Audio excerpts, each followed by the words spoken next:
Salve, salve, minha querida. Salve, salve, meu querido. Meu nome é Geraldo, sou professor de História do Protagonistas. Hoje, nessa aula aqui, nós vamos falar sobre a sociedade imperial brasileira. Então, como que era a sociedade brasileira no período do Império, né? Uma coisa que é muito interessante é que era uma sociedade marcada culturalmente pela influência europeia. Não é difícil entender isso não, tá? Por quê? Porque havia uma mentalidade da Europa, de que a Europa era o centro do mundo. Então a Europa queria impor os seus valores para o mundo, né? A Europa tinha uma missão, a missão civilizadora, levar a civilização e o desenvolvimento a todos os cantos. O problema é que essa ideia foi comprada por muitas pessoas em várias partes do mundo, inclusive no Brasil. Grande parte da elite brasileira achava que incorporar aspectos da cultura europeia era estar se projetando de alguma forma no primeiro mundo, era estar de alguma forma se mostrando desenvolvida, civilizada, uma sociedade civilizada. Olha que interessante isso. Então a influência europeia aqui, ela era muito comum. Eu digo isso porque você pode pensar assim, mas professor, século XX, XXI é muito forte a influência, por exemplo, dos Estados Unidos, sim. Mas no século XIX a influência maior era da Europa. E dentre os países da Europa, aquele que exercia uma influência maior sobre o nosso país era a França. Então, por exemplo, eu vou falar ali do papel da mulher, mas era muito comum, por exemplo, as mulheres das classes mais altas, elas aprenderem francês, olha que interessante isso, aprendiam a ler e escrever em francês, tocar piano.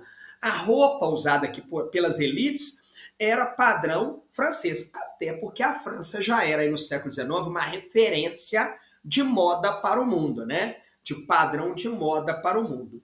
Então, essa sociedade imperial era muito influenciada pela cultura europeia. É claro, né, minha querida, meu querido, que nós estamos falando das elites. Você não pode imaginar que uma pessoa muito pobre, muito humilde, conseguia comprar roupa lá da Europa, que aprendia a tocar piano, mas essa influência que se tinha, né? Um outro ponto importante pensar é o desenvolvimento cultural. Esse desenvolvimento cultural começa muito quando a corte se transfere para o Brasil, quando Dom João vem para aqui. Então, em 1808, a família imperial, a família, a corte portuguesa chega ao Brasil. E lá eles estavam acostumados com o quê? Com teatro, com sarau, com ópera. E a hora que eles chegam aqui, eles falam assim, nossa, mas não tem nada esse fim de mundo. Então eles começam a ter essas manifestações aqui. Vai ser construído teatro, começa a ter apresentação de artistas estrangeiros que vêm para aqui, né? E isso ficou.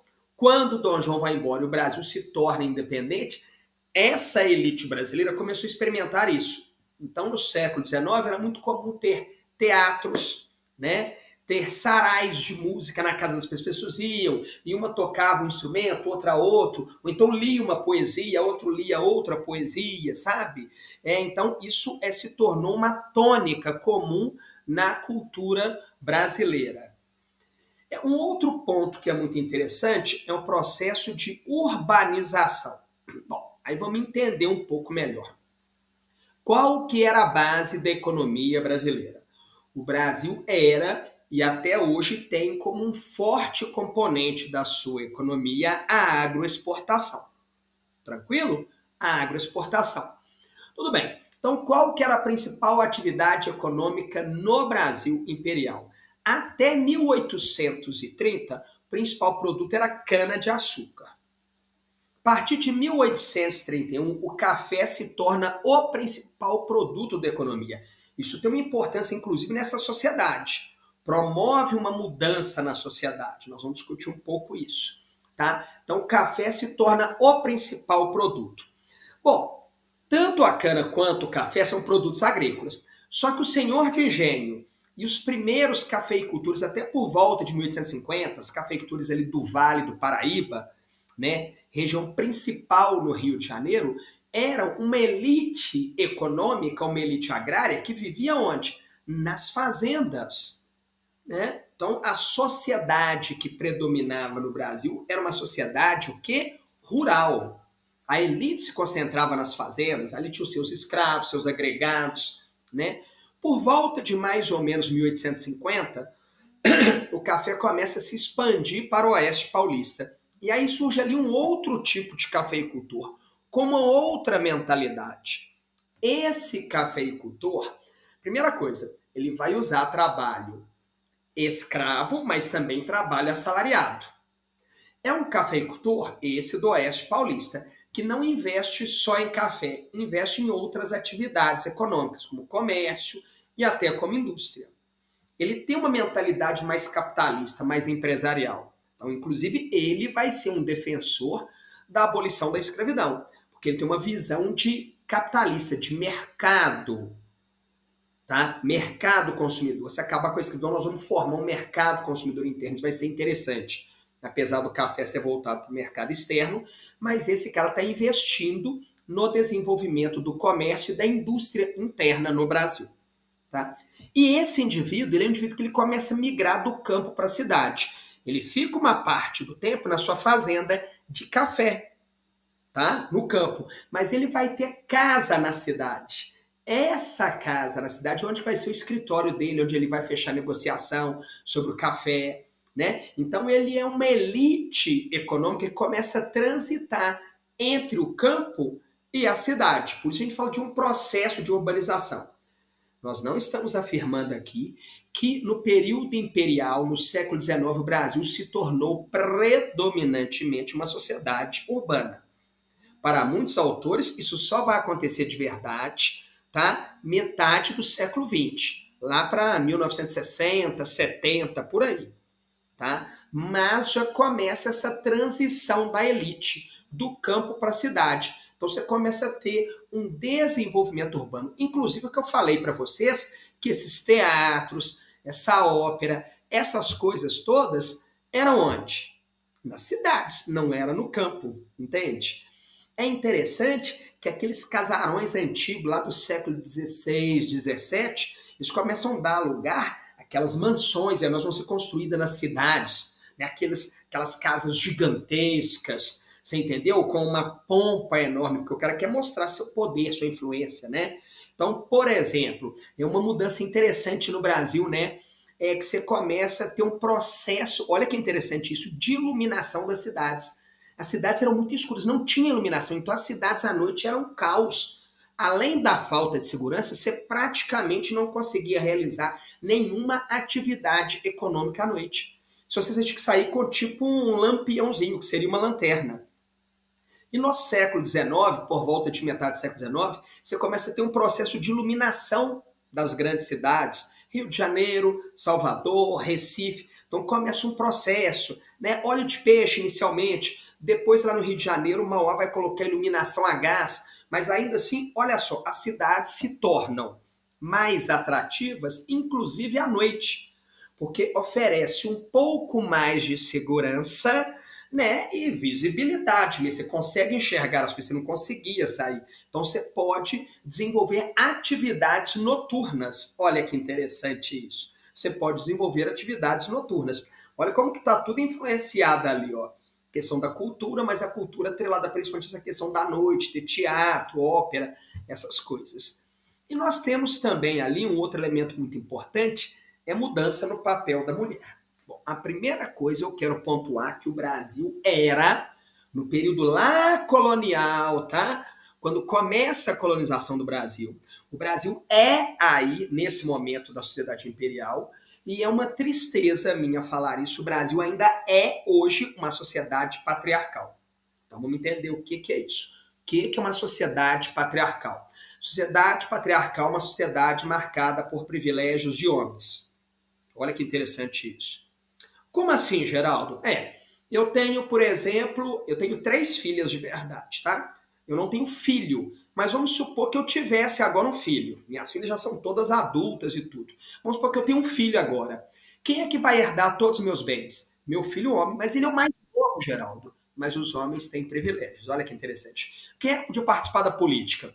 Só os homens. Quem votava? Só os homens. Quem é que detinha o poder econômico? Os homens. Olha que interessante, né? Então, uma sociedade marcada por privilégios de homens. Uma sociedade machista, que os homens se viam de forma privilegiada em relação às mulheres, como sendo superiores. Isso é interessante quando eu digo que até hoje é assim, né?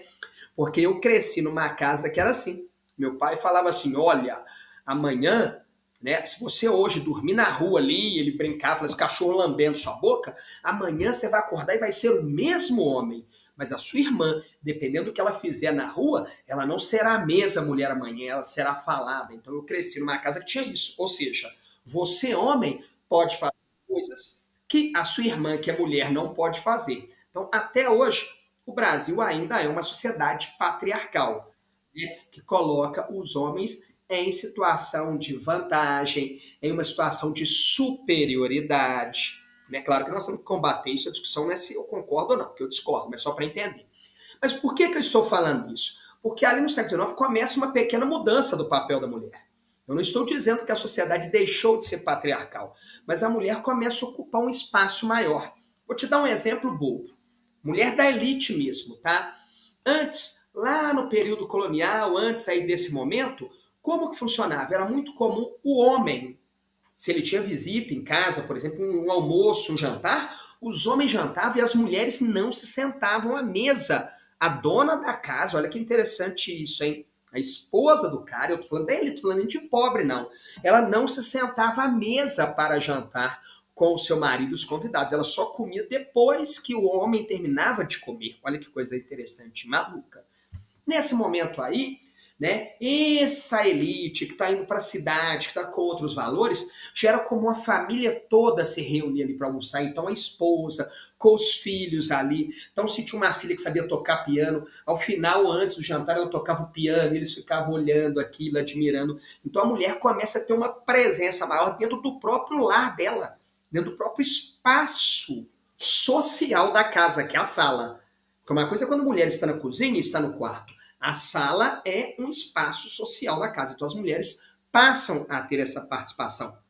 Como eu disse, muitas mulheres das elites aprenderam a ler e escrever, inclusive uma outra língua no francês. Então isso é uma mudança. A mulher passa a ter... Algumas mulheres sabiam ler e escrever. Não era a maioria, mas algumas conquistaram esse direito.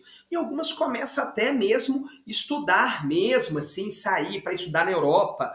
Era uma coisa rara. Normalmente eram as mulheres da elite, mas começa essa mudança. Então, o que é importante a gente pensar? A sociedade imperial brasileira, ela passa por transformações em relação à sociedade colonial. E é claro que a sociedade republicana, a nossa atual, tem diferenças gritantes, mas alguns elementos, como o machismo, como o patriarcalismo, ainda estão presentes. E até a questão econômica, né? O Brasil ainda é uma economia, que é o ponto mais forte da nossa economia, é a agroexportação, é a soja. Então, alguns elementos permanecem e alguns mudaram. Eu queria deixar claro para vocês que isso é um assunto muito cobrado, tá? Em provas do Cefet e FET, Coltec. E se você quer ter acesso a todo esse conteúdo, né? Toda essa preparação para você que vai prestar, né? Vai fazer a prova do Cefet, FET, Coltec, tem o link aqui abaixo do Protagonistas, porque lá você vai ter acesso a não só as aulas de história, né, todo o conteúdo de história, mas de outros conteúdos também, de geografia, de português, de literatura, de química, né? Então o link está aí embaixo, tá? Para você ter aquela melhor preparação. E pense bem, essa preparação é que vai fazer a diferença no seu futuro. O Protagonista é a melhor opção para você ir bem na prova do Cefet, FET e Coltec, tá ok? Então eu deixo aqui aquele abraço para vocês do GG e vejo vocês nas nossas aulas, porque você vai fazer parte dessa família chamada Protagonistas.